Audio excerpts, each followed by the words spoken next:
السلام علیکم ورحمۃ اللہ وبرکاتہ۔ اپنی عبادت پر ناز نہیں کرنا چاہیے۔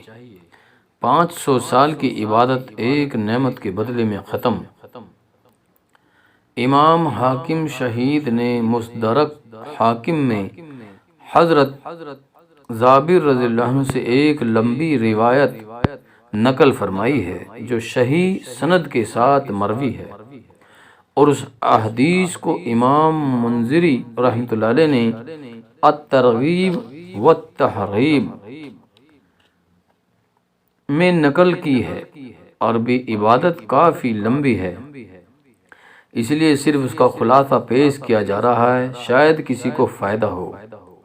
حضرت جابر رضی اللہ عنہ فرماتے ہیں کہ آپ صلی اللہ علیہ وسلم نے ایک دفعہ گھر کے باہر تشریف لا کر فرمایا کہ ابھی میرے دوست حضرت جبریل علیہ السلام تشریف لائے، اور یہ فرمایا کہ پچھلی امتوں میں سے اللہ کا ایک بندہ اپنے گھر بار، عزیز و اقارب، مال و دولت سب کچھ چھوڑ کر سمندر کے بیچ میں پہاڑ نما ایک ٹیلا تھا، اس میں جا کر عبادت کرنا شروع کر دی۔ وہ سمندر اتنا وسیع تھا کہ اس ٹیلے کی ہر جانب 4,000 فرسخ دوری تک سمندر تھا۔ وہاں پر کوئی کھانے کی چیز نہیں تھی، اور سمندر کا پانی بھی بالکل نمکین تھا۔ اللہ تعالیٰ نے اپنے فضل سے اس میں ایک انار کا درخت اگا دیا، اور انگلی کے برابر میٹھے پانی کا ایک چشمہ جاری کیا۔ یہ عابد دن رات 24 گھنٹے اپنی عبادت میں گزارتا تھا، اور 24 گھنٹے میں انار کا ایک پھل کھا لیتا تھا، اور میٹھے پانی کے چشمے سے ایک گلاس پانی نوش فرما لیتا تھا۔ اسی حالت میں 500 سال گزر گئے۔ 500 سال کے بعد جب اس عابد کی موت کا وقت آیا تو اس نے اللہ تبارک و تعالیٰ سے یہ دعا مانگی کہ سجدے کی حالت میں اس کی روح پرواز کر جائے، اور اس کی ناس، مٹی وغیرہ ہر چیز پر حرام کر دی جائے، اور قیامت تک سجدے کی حالت میں صحیح سالم رہے۔ تو اللہ تعالیٰ نے اس کی دعا قبول فرمائی۔ سجدے کی حالت میں اس کی موت ہو گئی، اور اللہ تعالیٰ نے وہاں ایسا انتظام کر رکھا ہے کہ قیامت تک وہاں کسی انسان کی رسائی نہیں ہو سکتی۔ قیامت کے دن اس عابد کو اللہ کے دربار میں حاضر کیا جائے گا، تو اللہ پاک فرشتوں سے فرمائے گا کہ میرے اس بندے کو میرے فضل سے جنت میں داخل کرو۔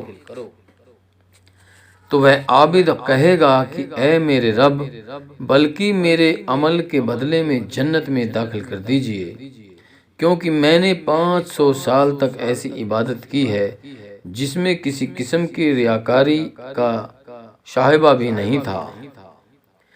تو اللہ تعالیٰ پھر فرمائے گا کہ میرے رحمت سے داخل کر دو۔ تو یہ بندہ کہے گا کہ میرے عمل کے بدلے میں داخل کیجئے۔ تو اس پر اللہ تعالیٰ فرمائے گا کہ اس کے عمل اور میری دی ہوئی نعمتوں کا موازنہ کرو۔ تو موازنہ کر کے دیکھا جائے گا کہ اللہ نے جو اس کو بے نیائی عطا فرمائی ہے، صرف بے نیائی کی نعمت اس کی 500 سال کی عبادت کا احاطہ کر لے گی۔ اس کے بعد پورے جسم میں کان کی نعمت، زبان کی نعمت، ہاتھ کی نعمت، ناک کی نعمت، پیر کی نعمت، دل و دماغ کی نعمت، ان سب کا بدل باقی رہ جائے گا۔ پھر ان کے علاوہ جو 500 سال تک اللہ نے میٹھا پانی پلایا ہے اور انار کا پھل کھلایا ہے، اور ان تمام کا بدل باقی رہ جائے گا۔ تو اللہ پاک فرمائے گا کہ اس کی 500 سال کی عبادت تو صرف ایک نعمت کے بدلے میں ختم ہو گئی، ہماری باقی نعمتوں کا بدل کہاں ہے؟ لہٰذا اس کو جہنم میں داخل کر دو۔ تو فرشتے اسے گھسیٹ کر جہنم کی طرف لے جانے لگیں گے تو وہ چلانے لگے گا کہ اے میرے رب، محض اپنی رحمت سے مجھے جنت میں داخل فرما دیجئے۔ تو اللہ کی طرف سے کہا جائے گا کہ تجھے تو اپنی 500 سال کی عبادت پر بڑا ناز تھا، اب تیری عبادت کہاں چلی گئی؟ اور خطرناک سمندر کے بیچ میں نے تجھے انار کے پھل کھلائے اور 500 سال تک مسلسل میٹھا پانی پلایا، میری ان نعمتوں کے بدلے تم کیا لائے ہو؟ تو وہ کہے گا اے اللہ، تو اپنی رحمت سے مجھے جنت میں داخل فرما، تیری رحمت کے بغیر کچھ نہیں ہو سکتا۔ پھر آخر میں جب حجت تمام ہو جائے گی تو اللہ تعالیٰ فرمائے گا میری رحمت و فضل کے ذریعے اس کو جنت میں داخل کر دو، تو پھر وہ اللہ کی رحمت ہی کے ذریعے جنت میں داخل ہو سکے گا۔ دوستو، اپنی عبادت پر ناز نہیں کرنی چاہیے، اللہ کی نعمتوں کا ہر وقت شکر ادا کرنا چاہیے۔ کیسی کیسی اللہ نے ہمیں نعمتیں دی ہیں، ان کا ہر حال میں شکر ادا کرو۔ دوستو، اگر آپ ہمارے چینل پر نئے ہو تو ہمارا channel all rounder Rajput subscribe کریں، لائک کریں، شیئر کریں۔